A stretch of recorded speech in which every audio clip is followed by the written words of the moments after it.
Hello friends, આજે આપણે બનાવશું દાળ વડા.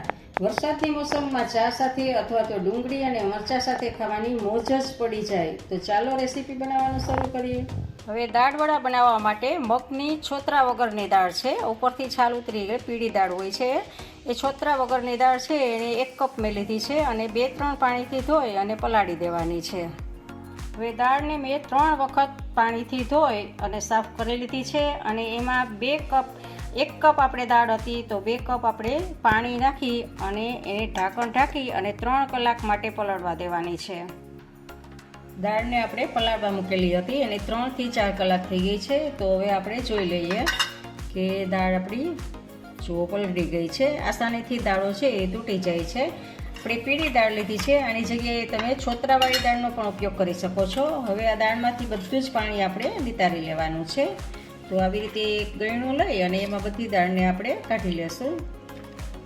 પાણીમાંથી દાળને આપણે કાઢી લીધી છે. તો હવે દાળને આપણે ગ્રાઇન્ડ કરવાની છે. તો એ માટે આપણે મિક્સર જારમાં દાળ લેશું. પહેલાં અડધી દાળને આપણે વાટી લેશું.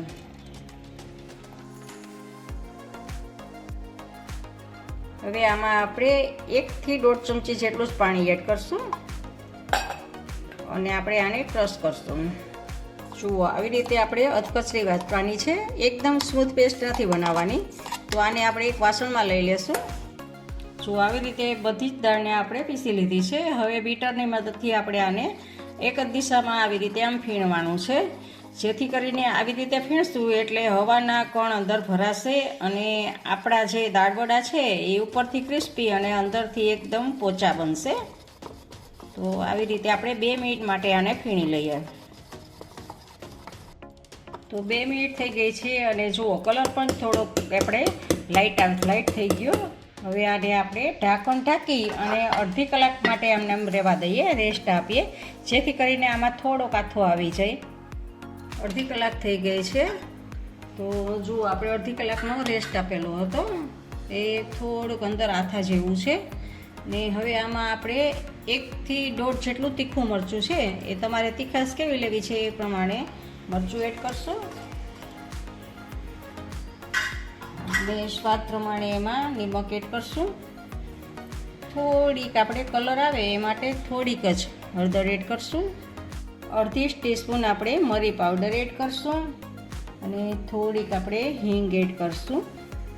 અને હિંગ એડ કરી અને એની ઉપર આપણે ગરમ તેલ એડ કરશું.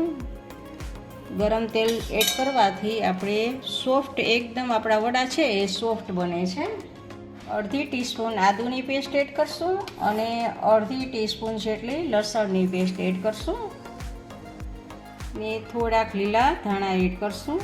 લીલા ધાણા આપણે થોડા જ એડ કરવાના છે, વધારે એડ નથી કરવાના. અને બધું આપણે મિક્સ કરી દઈશું.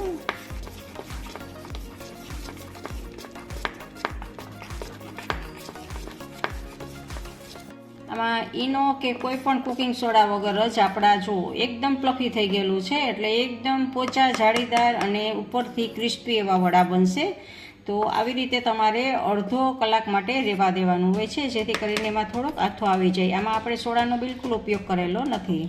ઢીલું થઈ ગયું હોય તો આમાં થોડોક રવો ઉમેરી શકાય છે.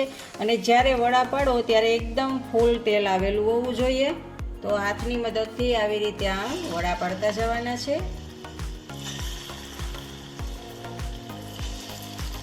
વાસણમાં જેટલા સામે એટલા તમારે વડા પાડી લેવાના છે. હવે એક વખત વડા પડી ગયા પછી આપણે ગેસને સ્લો કરી દેવાનો છે, જેથી કરીને આપણા વડા છે એ ક્રિસ્પી બને.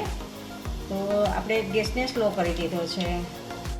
જો ગોલ્ડન કલર ના થાય એટલે આપણે બની ગયા છે વડા. તો આપણા ગોલ્ડન કલરના દેખાવા માંડ્યા છે, તો મીન્સ કે આપણા વડા હવે તળાઈ ગયા છે. તો એને આવી રીતે એક જારામાં આપણે લઈ લઈશું, જેથી કરીને બધું જ તેલ આપણે નીકળી જાય.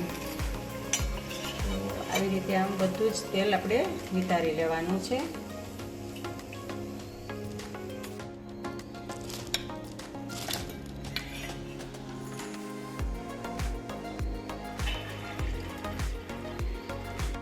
તો આપણા વડા તૈયાર છે. મગની દાળમાંથી બનાવેલા, બહારથી ક્રિસ્પી અને અંદરથી એકદમ સોફ્ટ એવા વડા તૈયાર છે.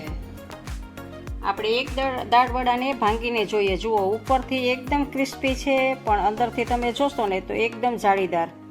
જુઓ, જાળીદાર એવા પોચા બનેલા છે. તો આવી રીતે તમે પણ દાળવડા બનાવવાની ટ્રાય કરજો. તમને આ રેસીપી ગમે તો લાઈક અને શેર કરજો, અને નવી નવી રેસીપી જોવા માટે આ ચેનલને સબસ્ક્રાઈબ કરજો.